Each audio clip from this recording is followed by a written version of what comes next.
Em Milwaukee, na noite de 10 de outubro de 2013, Kelly e seu namorado Chris decidiram sair para aproveitar a cidade.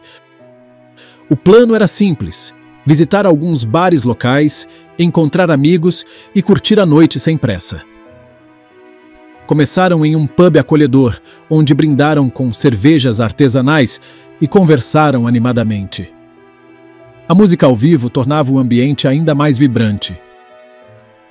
Mais tarde, seguiram para um bar de coquetéis sofisticado, onde encontraram um grupo de amigos.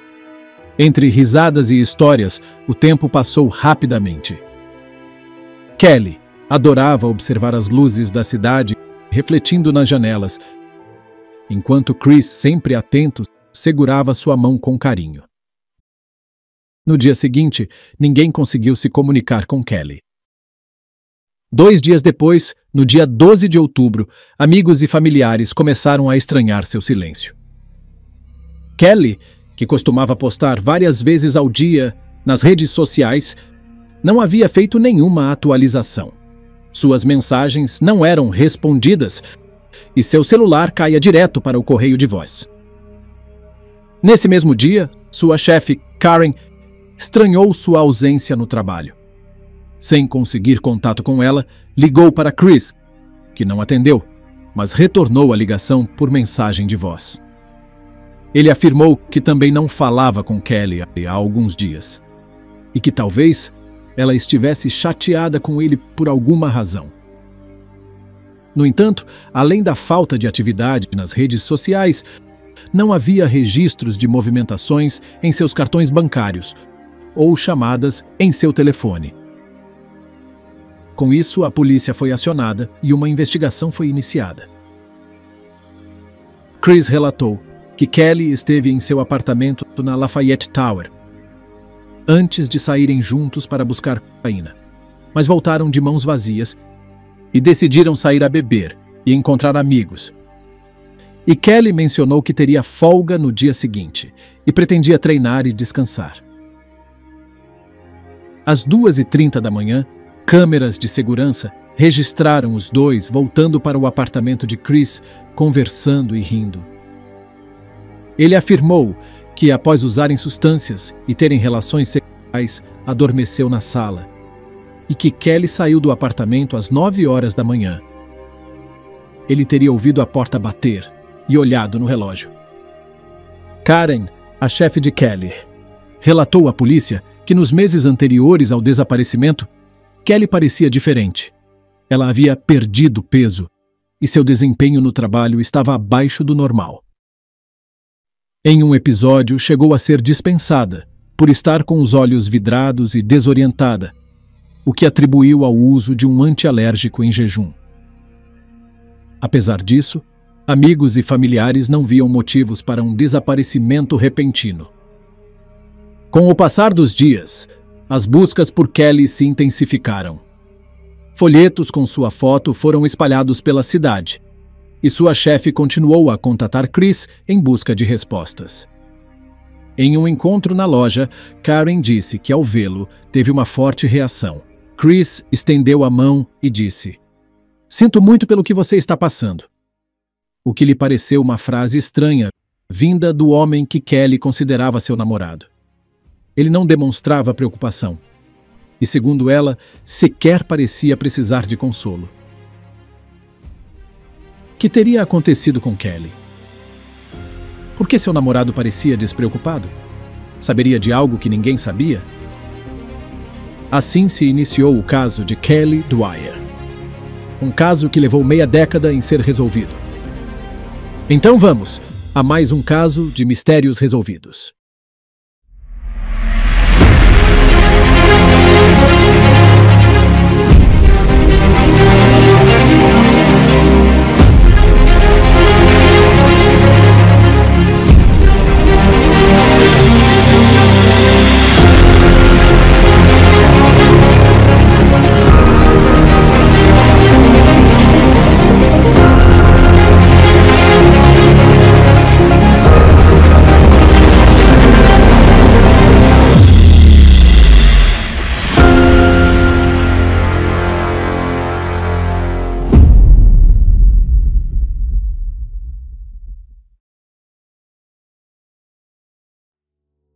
O caso de hoje nos leva a Milwaukee. Milwaukee, com mais de 577 mil habitantes, é a cidade mais populosa do estado norte-americano do Wisconsin.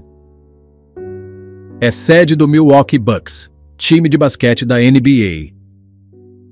Na sua formação, a cidade recebeu um fluxo muito importante de imigrantes alemães, pelo que se considera um importante centro da cultura germano-americana. E em 2013, aos 27 anos, Kelly Dwyer morava em Milwaukee.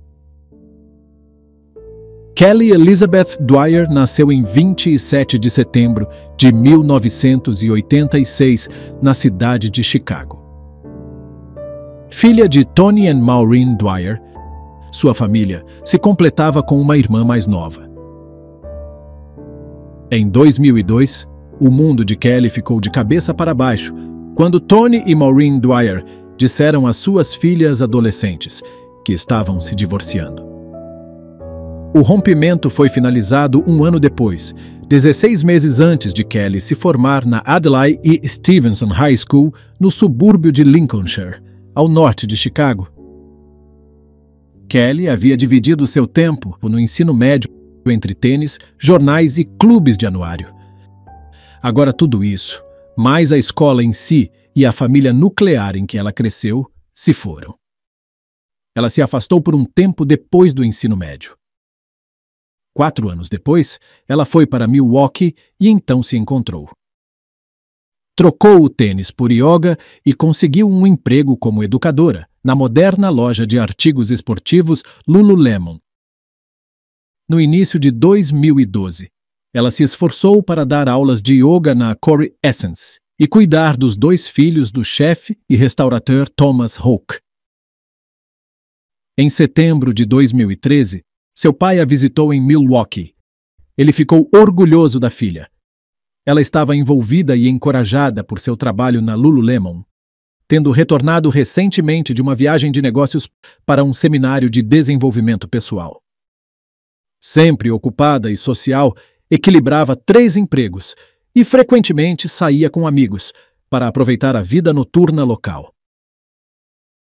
Seu pai, Tony, descreveu-a como uma pessoa feliz e realizada, que apesar da agenda lotada, sempre encontrava tempo para ligar para ele e manter contato.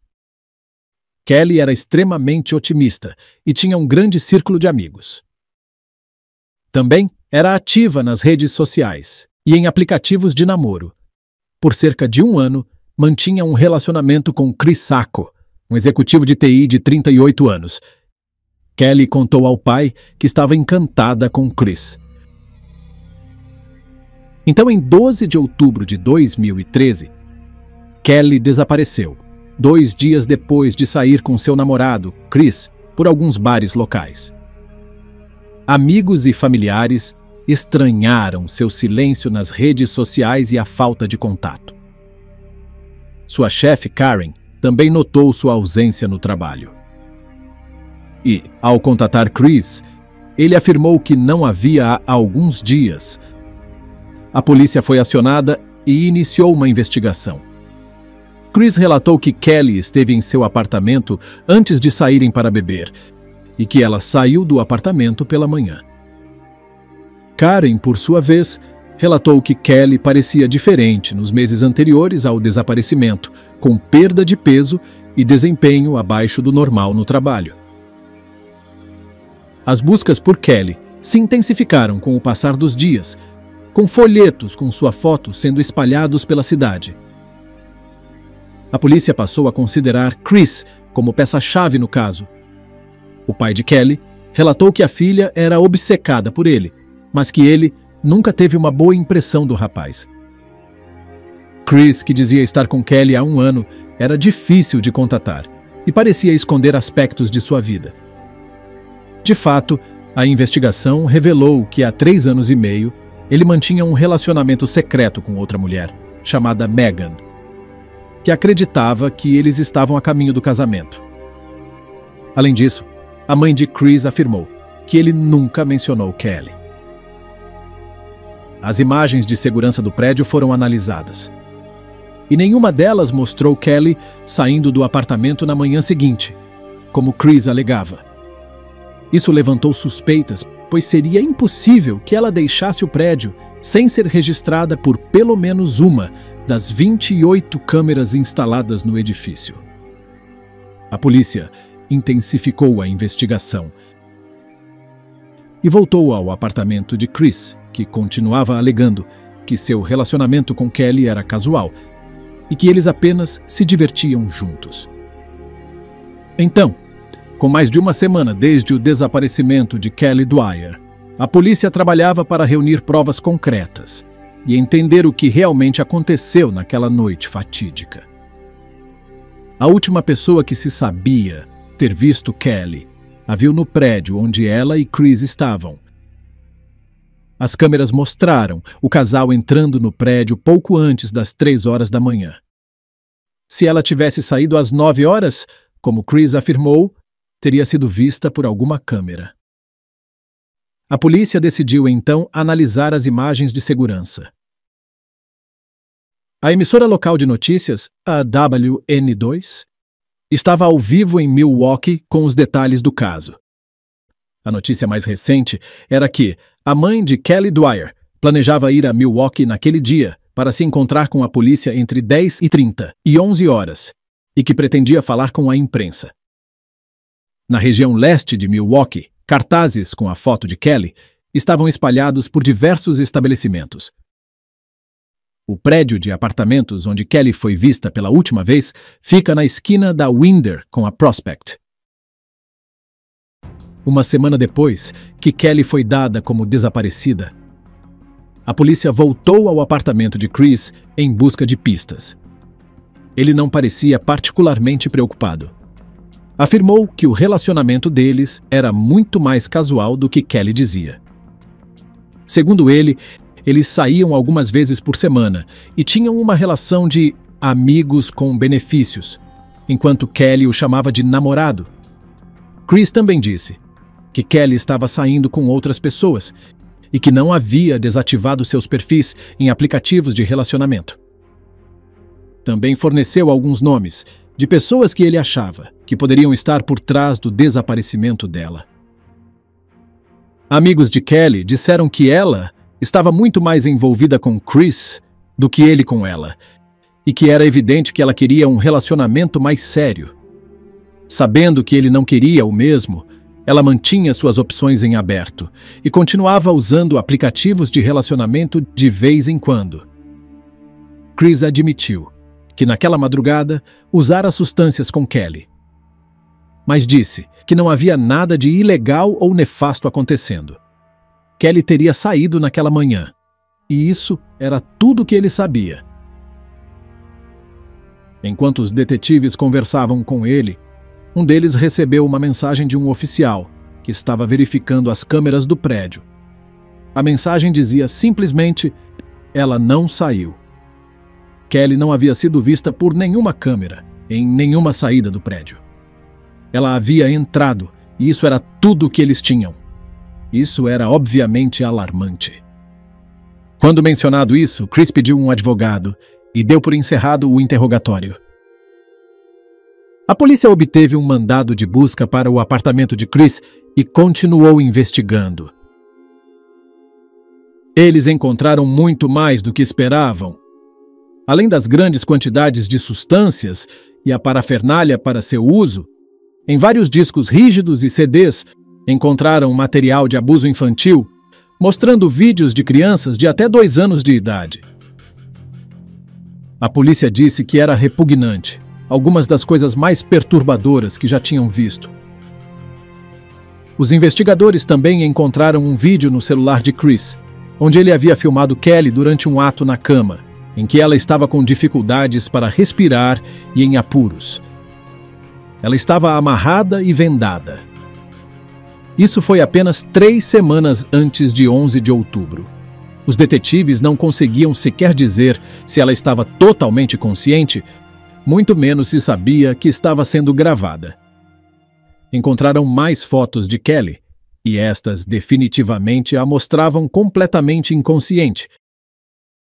Em outro disco rígido, encontraram outras imagens, muito violentas e relacionadas à asfixia no momento do relacionamento. A cortina do chuveiro, no apartamento de Chris, também parecia ter sido arrancada de seus ganchos. E agora estava faltando, e o ar do banheiro estava carregado com o cheiro de água sanitária. Eles também revistaram seu carro e encontraram o DNA de Kelly em uma luva de couro preta. Era claro que ele tinha que estar envolvido no desaparecimento dela. Por enquanto, pelo menos dado o que haviam encontrado, eles tinham o suficiente para prendê-lo, o que lhes deu mais tempo para investigar o caso de Kelly. Chris Zacco não foi acusado do desaparecimento de Kelly. Mas sim, teve 17 novas acusações de posse de pornografia infantil em seu computador. Zacco foi preso e acusado de posse de substâncias de vários tipos e posse de material de abuso infantil. E também foi apontado como pessoa de interesse no desaparecimento de Kelly. Após ser acusado, ele também foi apontado como pessoa de interesse no desaparecimento de Kelly. Ele se declarou inocente. Já havia se passado um mês desde que Kelly desapareceu, e seus pais estavam apelando para a mídia, oferecendo uma recompensa por qualquer informação. A mãe de Kelly estava em agonia desde o desaparecimento da filha, há mais de um mês. Ela expressou o quão difícil estava sendo manter a esperança a cada dia que passava. A mãe de Kelly, Maureen Dwyer, falou em frente a um pódio, sob a sombra do condomínio de Chris Zacco. Ela disse que um vídeo de vigilância capturou no mês anterior a sua filha Kelly entrando no prédio, mas fontes disseram que não a mostra saindo.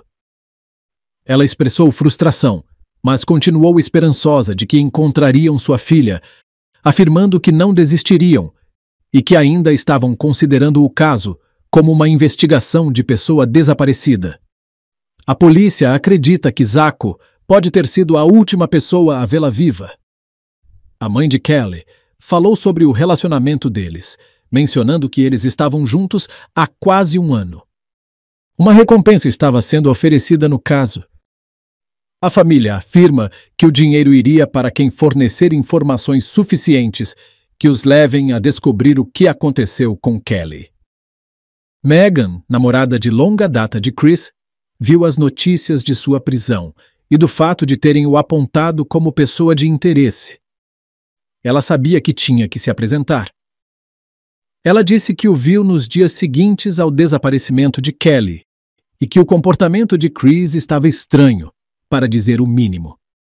No dia 11 de outubro, mesmo dia em que Chris e Kelly foram ao apartamento dele, Megan disse que deveria jantar com ele às 19h30, mas ele se atrasou, mais de uma hora.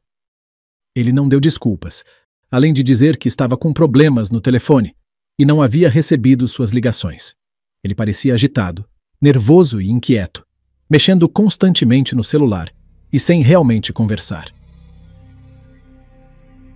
A polícia analisou a atividade do telefone dele naquele período e constatou que ele havia removido seu cartão SIM por um total de 17 horas. Após o estranho jantar, Megan disse que ele passou mal à noite e sujou os lençóis, fazendo com que ela tivesse que trocá-los. Ela se perguntou se ele estava com febre. Não estava bem. Poucas horas depois, às 7 horas do mesmo dia, Kelly foi oficialmente dada como desaparecida. Chris saiu para uma viagem de 160 quilômetros, somando ida e volta. Ele disse a Megan que queria comprar queijo para a família dela. Como presente, ela ficou perplexa. Ele voltou para vê-la naquela noite e novamente estava agindo estranhamente. No dia seguinte, Chris e Megan saíram para um café da manhã. Ela disse que naquele momento estavam passando por uma fase ruim e ela não tinha certeza se eles iriam superar. Chris estava com problemas de impotência e eles praticamente haviam parado de ter qualquer tipo de intimidade. Megan tinha família em Denver e há algum tempo estava querendo se mudar para lá, mas Chris sempre dizia que não. Ela acabou aceitando um novo emprego para ficar mais perto dele. No entanto, naquele café parece que ele havia mudado de ideia. A mudança agora estava nos seus planos, e ele disse que estava feliz com a mudança. Novamente, tudo era muito confuso para Megan. Os investigadores mostraram a ela fotos do interior do apartamento de Chris. Ela obviamente o conhecia bem, já que havia estado lá muitas vezes. Ela confirmou que a cortina do chuveiro, as toalhas e o tapete estavam faltando no banheiro. Ela também disse que parecia faltar uma mala de golfe grande. Disse que sempre estava no mesmo lugar. E era muito irritante, pois estava no caminho. E ela tinha que passar por cima dela toda vez que ia ao banheiro. Mas essa mala não estava em lugar nenhum. Tudo mudou para a investigação mais uma vez, quando eles trouxeram um cão farejador. Ele teve uma forte reação ao apartamento, concentrando-se na cama de Chris, no banheiro, perto do lixo no corredor, perto da vaga de estacionamento de Chris e dentro da traseira de seu carro. Os piores medos de todos pareciam se confirmar. Kelly estaria morta e provavelmente havia sido colocada na mala de golfe e retirada do prédio em seu carro. Mas quanto a onde ela estava agora, eles não tinham ideia. Passaram-se 6 longas semanas desde que Kelly Dwyer desapareceu. Então, seu pai estava enfrentando seu maior medo. Você acha que Kelly está viva? Eu não acho que ela esteja viva. Eu não acho que ela esteja viva. Está ficando mais difícil a cada dia. Eles estavam frustrados com a investigação. Acho que o departamento de polícia de Milwaukee tem pessoas maravilhosas trabalhando lá. E acho que seus corações estão no lugar certo. Mas por algum motivo específico, este caso não teve a prioridade que deveria ter. O namorado de Kelly, Chris Sacco, não foi preso pelo seu desaparecimento. No entanto, foi acusado de manter uma casa de venda de substâncias e 17 acusações de posse de pornografia infantil. Os promotores pediram uma fiança de $250 mil, chamando-o de um provável suspeito de tirar a vida de Kelly. Tudo aponta para o fato de que ele fez alguma coisa. No fundo do meu coração, acredito que foi ele quem fez alguma coisa. Dada a reação do cão perto do lixo, eles tiveram que considerar a possibilidade de que ela, ou itens pertencentes a ela, pudessem ter estado lá em algum momento naquela noite. E isso os levou a vasculhar o aterro sanitário por dias. Um juiz mais do que triplicou a fiança de Chris Sacco. No entanto, ele pagou e foi liberado, enquanto aguardava julgamento. Enquanto estava na prisão por esse breve período, ele supostamente admitiu a outro preso, que havia tirado a vida de Kelly, no que ele chamou de um encontro na cama difícil. O preso, Dontrell, disse que Chris tentou pedir a sua ajuda para planejar um possível ataque a uma ex-namorada. E foi quando ele confessou tirar a vida de Kelly. Mas, para a frustração da acusação, isso não pôde ser usado no tribunal. Ele acabou se declarando culpado das acusações sobre substâncias. No entanto, ainda estava lutando contra as acusações de posse de material de abuso infantil e de ser retratado em documentos judiciais como um cara selvagem usando drogas e bondage durante as relações na cama.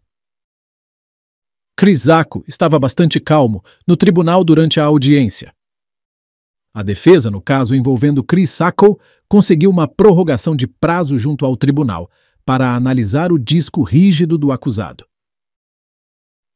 Segundo os advogados, a complexidade das supostas defesas apresentadas exige um estudo mais aprofundado por parte de especialistas.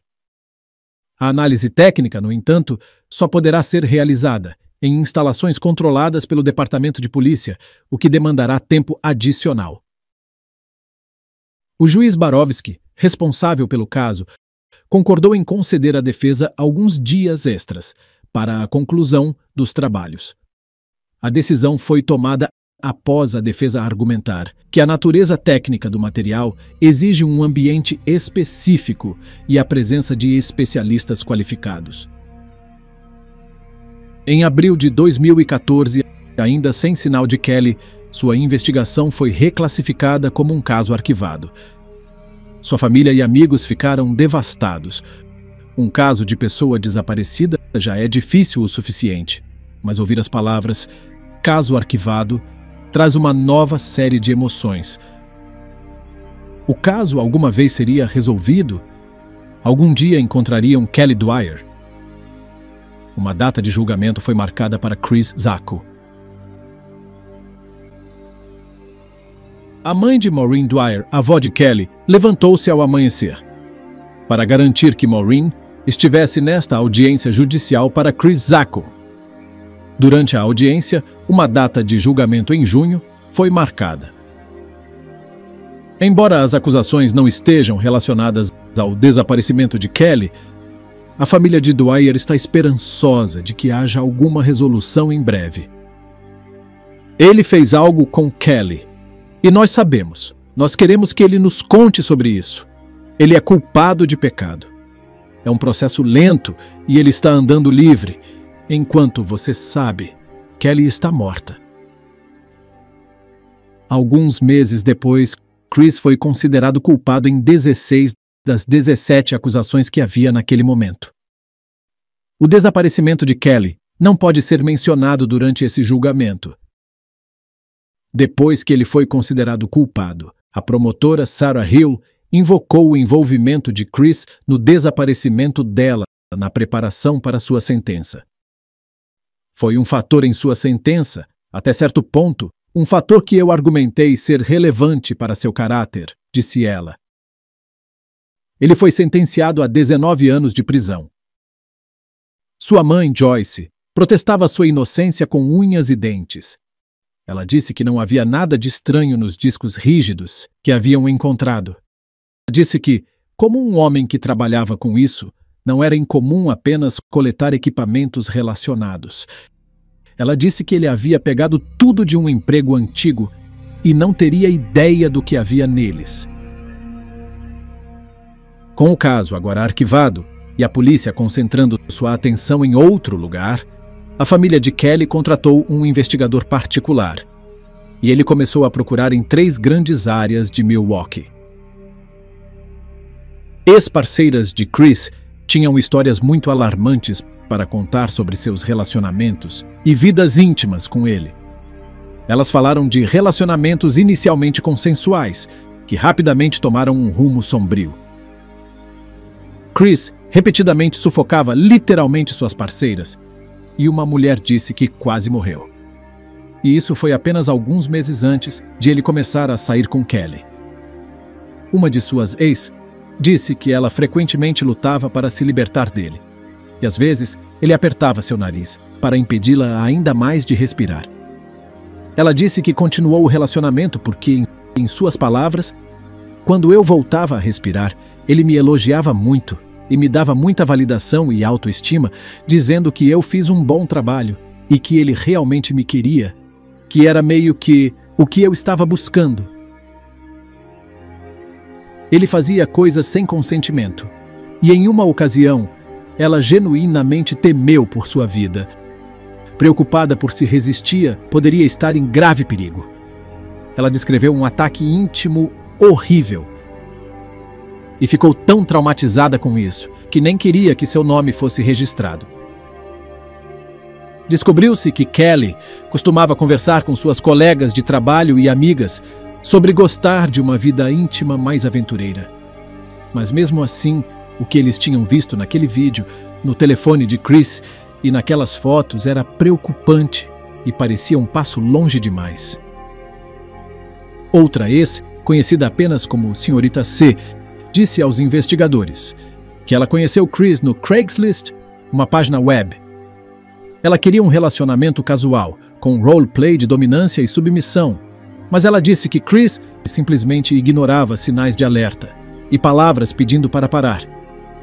Era como se ele quisesse vê-la quase morrer, disse ela. Uma noite, Chris a imobilizou e abusou dela, enquanto seus filhos estavam dormindo ao lado. Essa foi a última vez que ela o viu.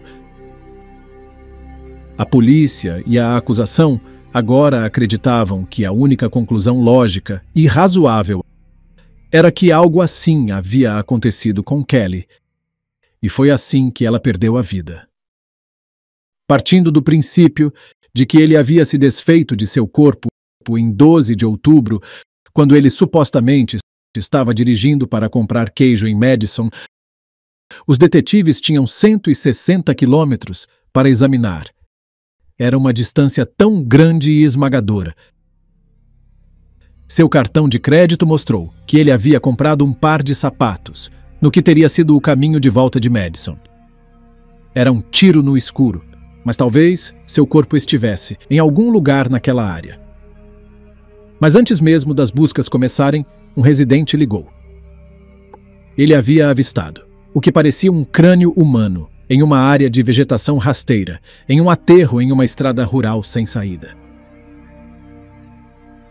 Logo descobriu-se um esqueleto humano completo, intacto, exceto por alguns ossos dos dedos.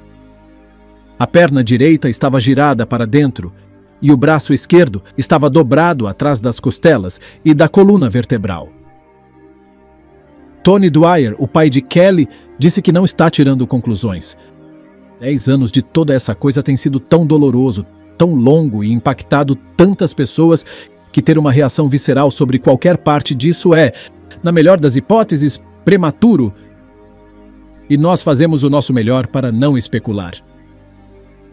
Agora, Dwyer está esperando que um odontologista forense revise os registros dentários antigos para determinar se o esqueleto feminino com bons dentes pode ser sua primogênita. Certamente seria um fechamento. O único objetivo que tivemos desde o início é trazer Kelly de volta para dar a ela um enterro respeitoso, um funeral, uma oportunidade para sua mãe e sua irmã. Em 1º de maio de 2015, usando registros dentários, os restos mortais foram identificados como Kelly Dwyer.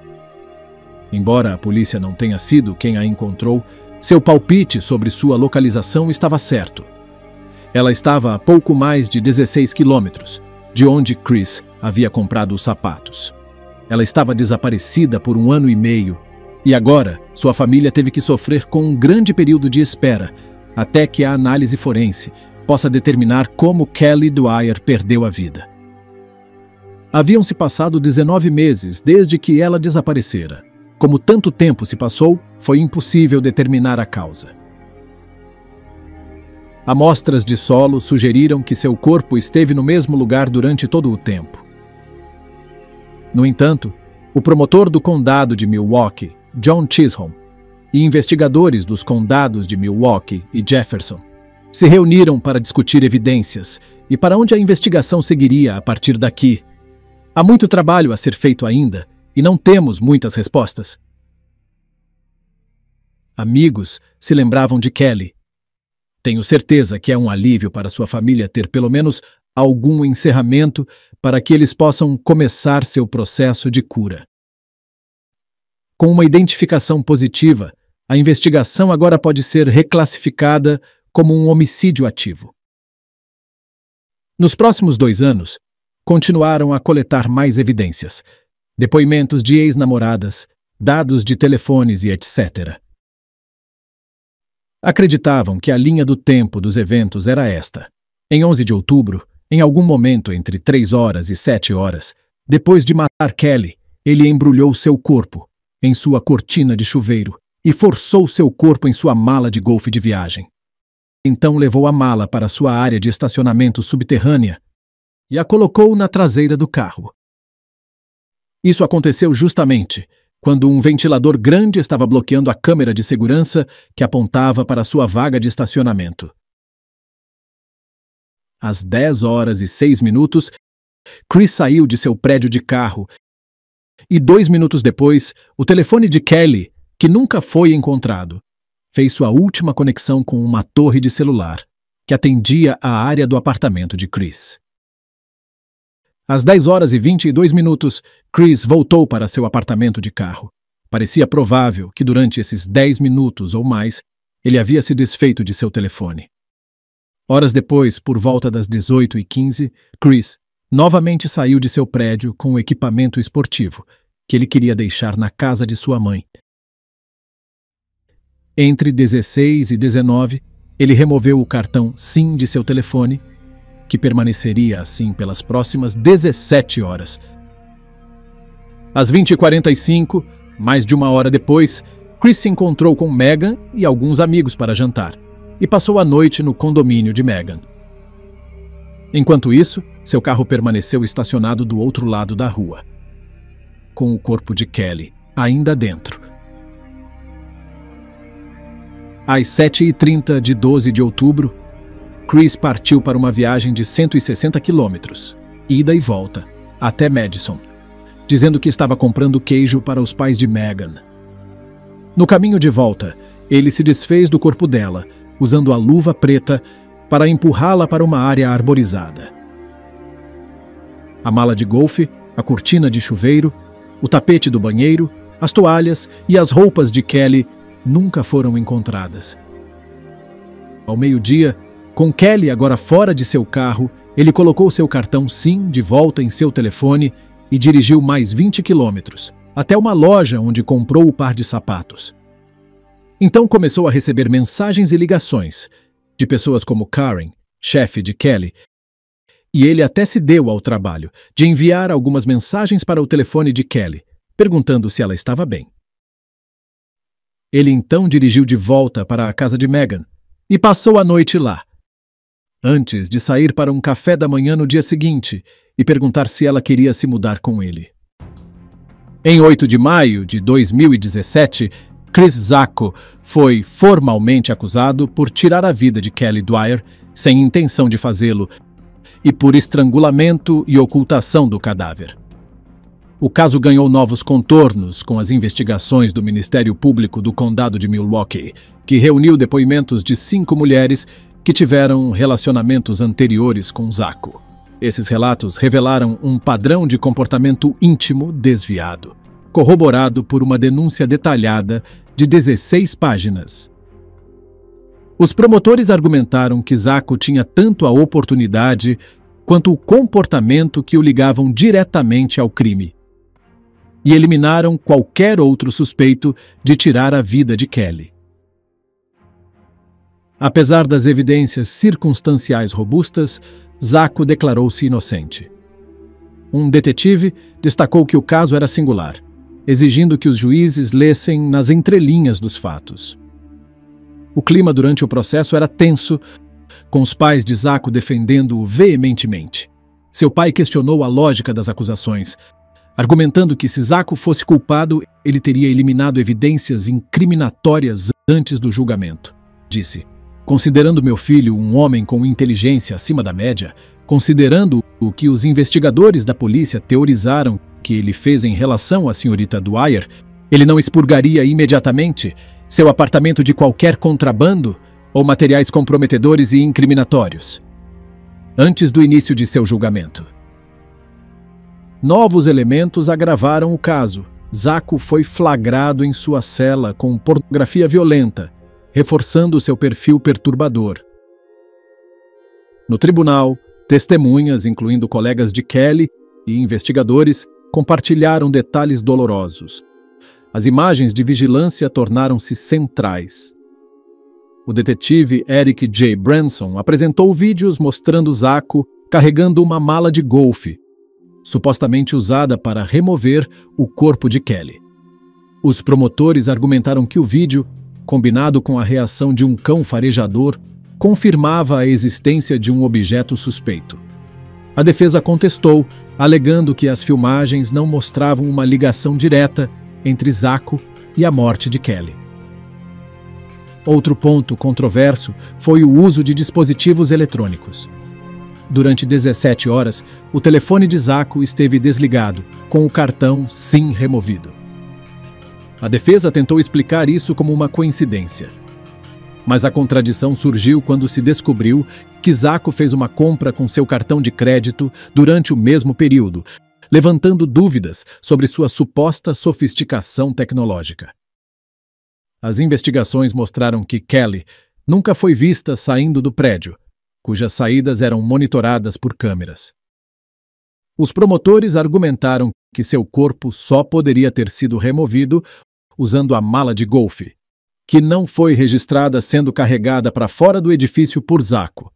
As imagens mostravam Zacco saindo do prédio às 10, possivelmente para descartar o telefone de Kelly, e retornando menos de 15 minutos depois, com o porta-malas brevemente aberto, revelando um item compatível com a mala de viagem.